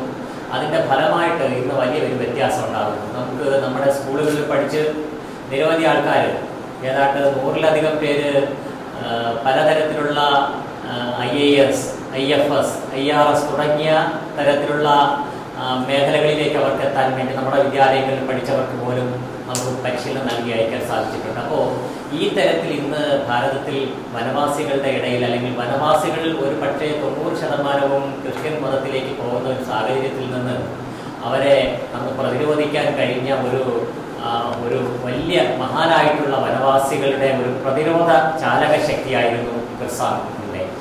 ബിർസ മുണ്ടയെ നമുക്ക് കേരളത്തിൽ പരിചയമില്ല, പക്ഷേ തലക്കൽ ചന്തുവിനെ പോലെയുള്ളവരെയൊക്കെ നമുക്ക് പരിചയമുണ്ട്. എങ്കിലും നമുക്ക് അദ്ദേഹത്തെ അറിയാൻ തക്ക രീതിയിൽ ഇന്ന് നിരവധി യൂണിവേഴ്സിറ്റികളുണ്ട്. റാഞ്ചിയിൽ എയർപോർട്ടിന്റെ പേര് തന്നെ ബിർസ മുണ്ടെ എയർപോർട്ട് എന്നാണ്. അതുപോലെ തന്നെ കേന്ദ്ര സർവകലാശാലകളിൽ ഒന്ന് പ്രവർത്തിക്കുന്നത് ബിർസ മുണ്ടയുടെ പേരിലാണ്. നിരവധി കോളേജ് ഇന്ന് ബീഹാറിലുണ്ട് ബിർസ മുണ്ടയുടെ പേരിൽ. അതുപോലെ തന്നെ ഹിന്ദിയിലും മറ്റും ഇതര ഭാഷകളിലൊക്കെ നിരവധി സിനിമകൾ വരുന്നു. ഇതൊക്കെ തന്നെ അതുപോലെ തന്നെ പാർലമെന്റ് അദ്ദേഹത്തെ അംഗീകരിച്ചുകൊണ്ട് അടുത്തിടെ അദ്ദേഹത്തിന്റെ ഛായാചിത്രം പാർലമെന്റിൽ കൊണ്ടുവന്നിട്ടുണ്ട്. അതുപോലെ തന്നെ അദ്ദേഹത്തിന്റെ പേരിൽ സ്റ്റാമ്പ് ഇറങ്ങിയിട്ടുണ്ട്. ഇത്തരത്തിൽ ഭാരതത്തിന് വളരെ സുപരിചിതനായിട്ടുള്ള ബിർസ മുണ്ടയെ നാമം അറിയേണ്ട ഒരു സാഹചര്യമുണ്ട്. നമ്മൾ ഗൂഗിളിലൊക്കെ തന്നെ ഒന്ന് സെർച്ച് ചെയ്യുന്ന സമയത്ത് അദ്ദേഹത്തിന്റെ സംഭാവനകളെ സംബന്ധിച്ചിട്ടുള്ള 100 കണക്കിന് പുസ്തകങ്ങൾ ഇറങ്ങി വരികയാണ്. നോവലുകൾ 100 കണക്കിന് പുസ്തകങ്ങൾ നമുക്ക് സെർച്ച് ചെയ്യാൻ സാധിക്കും. അപ്പോൾ അത്തരത്തിൽ ഭാരതത്തിലെ വനവാസികളുടെ സംരക്ഷകനായിട്ടുള്ള അദ്ദേഹത്തെ നമുക്ക് അറിയുവാനും അദ്ദേഹത്തിൻ്റെതായിട്ടുള്ള പ്രവർത്തനങ്ങൾ നമ്മുടെ ഇടയിലേക്ക് കൊണ്ടുവരുവാനും നമുക്ക് വനവാസികളുടെ പൈതൃകത്തോട് അലിഞ്ഞു ചേർന്നുകൊണ്ട് ഭാരതത്തിന്റെ തനതായിട്ടുള്ള നവോത്ഥാനത്തിന്റെ മുന്നിൽ നമുക്കും ശക്തികളാകുവാൻ ജഗദീശ്വരൻ അനുഗ്രഹം തരട്ടെ എന്ന് പ്രാർത്ഥിച്ചുകൊണ്ട് നിർത്തുന്നു.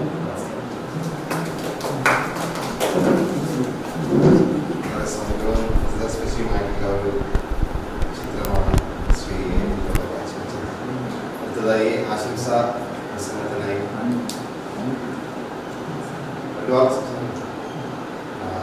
തപസ്യ മേഖല സംഘടനാ സെക്രട്ടറി ശ്രീ എ സുരാജിനെ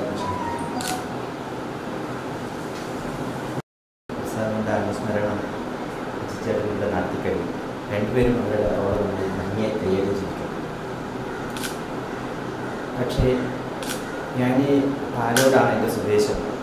വനവാസി വികാസ കേന്ദ്രത്തിന് ധാരാളം പ്രവർത്തകർ അല്ലെങ്കിൽ പ്രവർത്തിക്കാൻ ഒരു വലിയ മേഖല തന്നെയുണ്ട്. നമുക്കറിയാം, നമ്മുടെ താലൂക്കിനകത്ത് പാലോട് താലൂക്ക്, ഞാൻ ആ താലൂക്കിൻ്റെ സഹകാര്യവാഹം എന്ന നിലയിൽ ആ താലൂക്കിനകത്ത് യാത്ര ചെയ്യുന്ന സമയത്ത് ഈ പറയുന്ന പ്രവർത്തനങ്ങൾ, എനിക്ക് തോന്നുന്നു ഈ ജില്ലയിൽ ഏറ്റവും കൂടുതൽ പ്രവർത്തനം ഉണ്ടായിരുന്നത് ആ താലൂക്കിലായിരുന്നു. അവിടെ നമുക്കറിയാം പത്മശ്രീ കിട്ടിയിട്ടുള്ള കല്ലാർ ലക്ഷ്മിക്കുട്ടിയും അതുപോലെ തന്നെ മല്ലികാർജുനൻ ചേട്ടൻ, അദ്ദേഹം ഇന്ന് അവിടെ ധാരാളം ആൾക്കാർക്ക് ഈ അമ്പെയ്ത്ത് അവിടെ നന്നായി പഠിപ്പിച്ചു പുറത്തിറക്കുന്നു. ഏകദേശം എനിക്ക് തോന്നുന്നു ഒരു 2 വർഷം മുന്നേ തന്നെ നിങ്ങൾ ആ സമയം അവിടെ പോകുന്ന സമയത്ത് 100-ലധികം ആൾക്കാർ ആ ഒരു ദിവസം അവിടെ ഇതിനു വേണ്ടിയിട്ട് ഉണ്ടായിരുന്നു. ഇത് നമുക്ക് കാണാൻ സാധിച്ചു. അതുപോലെ നമ്മുടെ ഇവിടെ യാത്ര ചെയ്തിട്ടുണ്ട്.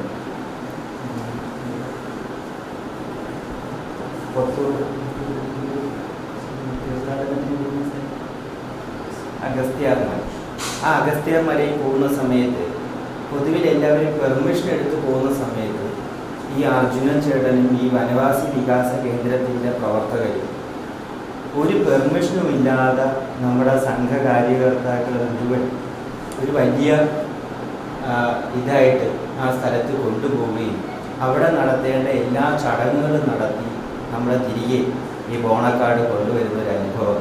മുമ്പ് ഇവിടുത്തെ ജില്ലാ പ്രചാരകരായിരുന്ന മധുചേട്ടനും ഒക്കെ ആയിട്ട് നമ്മുടെ സഹലികളെല്ലാം അവിടെ പോകുന്നൊരു അനുഭവം ഉണ്ടായിരുന്നു. ഇതെല്ലാം തന്നെ വനവാസി വികാസ കേന്ദ്രത്തിൻ്റെ പ്രവർത്തനത്തിൻ്റെ ഭാഗമായിട്ടായിരുന്നു ഈ കാര്യങ്ങളെല്ലാം തന്നെ ചെയ്തിരുന്നത്. അപ്പോൾ ഇതൊരു വലിയ, അതുപോലെ തന്നെ നമ്മുടെ ജില്ലയിൽ നിന്നുള്ള ജില്ലാ പ്രചാരകർ എനിക്കറിയാം ശശികേട്ടനായിരിക്കും ശ്രീധർജി ഇന്ന് എൻ്റെ അഖിലേന്ത്യാ തലത്തിൽ തന്നെ പ്രവർത്തിക്കുന്ന ഒരു പ്രചാരകനായിട്ട് പ്രവർത്തിക്കുന്നു. അപ്പോൾ അദ്ദേഹം ഈ അടുത്ത സമയം എനിക്കൊന്ന് 2 വർഷമോ 3 വർഷമോ ആയിട്ടുണ്ടാകും ശശികേട്ടൻ ഇവിടെ വന്നിരുന്നു വരുന്നതാണ്. ഈ നമ്മുടെ ഈ വികാസ ഈ പറയുന്ന കല്ലാറും കൊത്തോടും ഈ ലക്ഷ്മിക്കുട്ടി അമ്മയും ഒക്കെ കണ്ട് ആ ഒരു ദിവസം ആ വനത്തിനകത്ത് താമസിച്ചു പോകുന്ന ഒരു അനുഭവം എനിക്ക് അദ്ദേഹത്തിനോടൊപ്പം ഉണ്ടായി. അപ്പോൾ ഒരുപാട് കാര്യങ്ങൾ ചെയ്യാൻ പറ്റുന്ന, ഒരുപാട് പ്രവർത്തിക്കാൻ പറ്റുന്ന, അതുപോലെ തന്നെ നമ്മുടെ ഇരിഞ്ചിയം പോലുള്ള ഭാഗത്ത് അശോകനൻ എന്ന് പറയുന്ന ഒരു നല്ല വൈദ്യൻ, ഒരു പക്ഷേ നമ്മുടെ വനവാസി വികാസ കേന്ദ്രത്തിൻ്റെ ഒരു ശക്തനായ പ്രവർത്തകനാണ് അദ്ദേഹം ആയുർവേദത്തിലും ഈ തിരുമു ചികിത്സയിലുമൊക്കെ വളരെ നല്ല നിലയിൽ ഈ ഈശ്വരൻ ഖാണി, ഈ ഭാസ്കരൻ ഖാണി, ഈ പറയുന്ന അശോകൻ ഖാണി എന്ന് പറയുന്ന ഏറ്റവും നല്ല നിലയിൽ അവിടെ അവർ ഈ സ്വാധീനമുണ്ടാക്കിയ ആളുകളാണ്. ഇവരെല്ലാം തന്നെ വനവാസി വികാസ കേന്ദ്രത്തിൻ്റെ മുൻകാല പ്രവർത്തകരെന്ന നിലയിലാണ് പറയാൻ പറ്റുന്നത്. ഇപ്പോൾ അവർ എത്രത്തോളം വർക്കിംഗ് ഉണ്ടോ എന്നുള്ളത് അല്ലെങ്കിൽ സജീവമാക്കാൻ പറ്റുമെന്ന് നമുക്ക് അറിയില്ല. പക്ഷേ ഇവരെല്ലാം തന്നെ ആ മേഖലയിൽ ഒരു വലിയ സ്വാധീനം ഉണ്ടാക്കി സംഘ കാര്യകർത്താക്കളായിട്ട് ഈ അശോകൻ ഒരുപാട് സംഘത്തിൻ്റെ മണ്ഡൽ കാര്യവാഹ് വരെ ആയിരുന്നു അവിടെ. അങ്ങനെ ഒരു വലിയ മേഖല നമുക്ക് അവിടെ വനവാസികൾക്കിടയിൽ പ്രവർത്തിക്കാൻ സാധിച്ചിട്ടുണ്ട്. ഇപ്പോഴും നമുക്ക് ഒരുപാട് സാധ്യതകൾ വനവാസികളുടെ ഇടയിൽ ഒരുപാട് വലിയ വ്യത്യാസമൊക്കെ ഇപ്പോൾ പറഞ്ഞ കണക്ക് ഞാൻ കണ്ടു. ഈ ലോക്ക്ഡൗൺ സമയത്ത് ഞാൻ ഈ വനവാസികളുടെ ഇടയിൽ നിന്ന് യാത്ര ചെയ്തു. പക്ഷെ അവിടെ പണ്ടൊരു 7 വർഷം മുന്നേ ഞാൻ ചുമതലയിരിക്കുന്ന സമയത്ത്, ഞാൻ പോകുന്ന സമയത്ത് റോഡൊന്നുമില്ല, സൈക്കിളിൽ പോലും പോകാൻ പറ്റുന്ന ഒരു സ്ഥലമല്ലായിരുന്നു. പക്ഷെ ഇപ്പോൾ അവിടെയൊക്കെ തന്നെ ഈ ടാർ ചെയ്യുന്നതും റോഡുകളുടെ വികസനമൊക്കെ നന്നായി വന്നിട്ടുണ്ട്. അപ്പോൾ അവരുടെ ജീവിത നിലവാരം ഇപ്പോൾ വളരെ നല്ല നിലയിൽ മെച്ചപ്പെട്ടു. ഒരു വർഷങ്ങൾ കഴിയുമ്പോൾ അവിടെ ജീവിത നിലവാരം നല്ലതായിട്ട് മാറി വരുന്നുണ്ട്. പക്ഷേ നമ്മുടെ സംഘത്തിൻ്റെയോ ഈ പറയുന്ന സംഘപരിവാർ ഈ വികാസ കേന്ദ്രത്തിൻ്റെയോ പ്രവർത്തനം അതിൻ്റെ ഉള്ളിൽ നിന്ന് നമ്മൾ വളരെ പിന്നോട്ട് പോയിട്ടുണ്ട്. മുമ്പ് നമ്മളൊരു ചന്ദ്രേട്ടൻ ഒരു പ്രചാരകം ഉണ്ടായിരുന്നു, CK ചന്ദ്രേട്ടൻ ഈ യാത്ര ചെയ്യുന്ന സമയത്ത് പലപ്പോഴും ഈ യാത്ര അദ്ദേഹത്തിൻ്റെ താമസം എവിടെ നിശ്ചയിക്കണമെന്ന് ചോദിച്ചാൽ ഇതുപോലെയുള്ള ഊരുകളിൽ നിശ്ചയിക്കണമെന്ന് പറയും. അങ്ങനെ അദ്ദേഹത്തിനോടൊപ്പം ഇതുപോലെയുള്ള ഊരുകളിൽ ഞാൻ പോയി താമസിച്ചിട്ടുണ്ട്. CK ചന്ദ്രേട്ടൻ ഈ അടുത്ത സമയത്തും അദ്ദേഹം അങ്ങനെ വനവാസി മേഖലയിൽ ഒരു വലിയ ശ്രദ്ധ കൊടുത്തിരുന്നു. പക്ഷേ നമുക്ക് അവിടെ വളരെ ശക്തമായ പ്രവർത്തനങ്ങൾ നടന്നിരുന്നു. ഞാൻ നേരിട്ട് കണ്ട അനുഭവമുള്ള ഒരാളാണ്. അപ്പോൾ എത്രത്തോളം നമുക്ക് അതിനെ വിപുലീകരിക്കാൻ പറ്റും ഈ അനുസ്മരണത്തോടു കൂടി, അല്ലെങ്കിൽ ഇങ്ങനെയുള്ള മേഖലയിൽ നമുക്ക് എത്രത്തോളം ഈ വനവാസികളുടെ ഇടയിൽ കടന്നു ചെന്ന് ഈ സംഘടനാ പ്രവർത്തനം മെച്ചപ്പെടുത്താൻ സാധിക്കണം, അല്ലെങ്കിൽ സാധിക്കാൻ വേണ്ടിയിട്ട് നമ്മളെല്ലാവരും പരിശ്രമിക്കണം. അത് മാത്രമാണ് ഈ സന്ദർഭത്തിൽ പറയുന്നത്.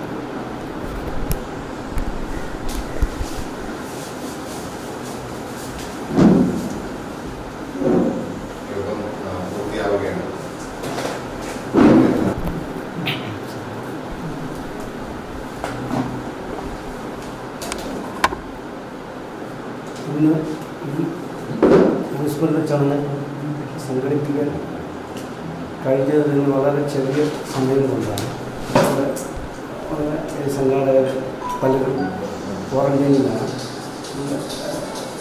മുതലായിട്ടുള്ള അവർക്ക് വരാൻ സാധിച്ചിട്ടില്ല. അപ്പോൾ ഉള്ള വളരെ പരിമിതമായ സമയം കൊണ്ടാണ് ഈ ഒരു ചടങ്ങിൽ ഭംഗിയായി നടത്താൻ സാധിച്ചത്. അത് നമ്മുടെ ജില്ലാ സമിതിയുടെ ഭാരവാഹികൾ പ്രത്യേകിച്ച് നന്ദിയിൽ പോകുന്ന പ്രവർത്തനം നന്ദി.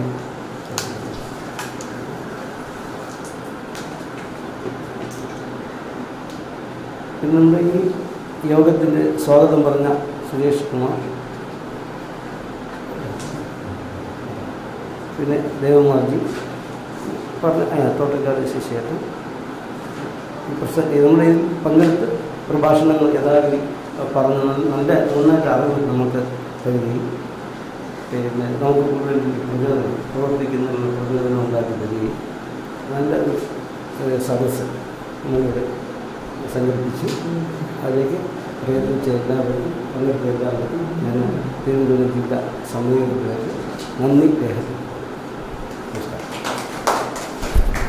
Sari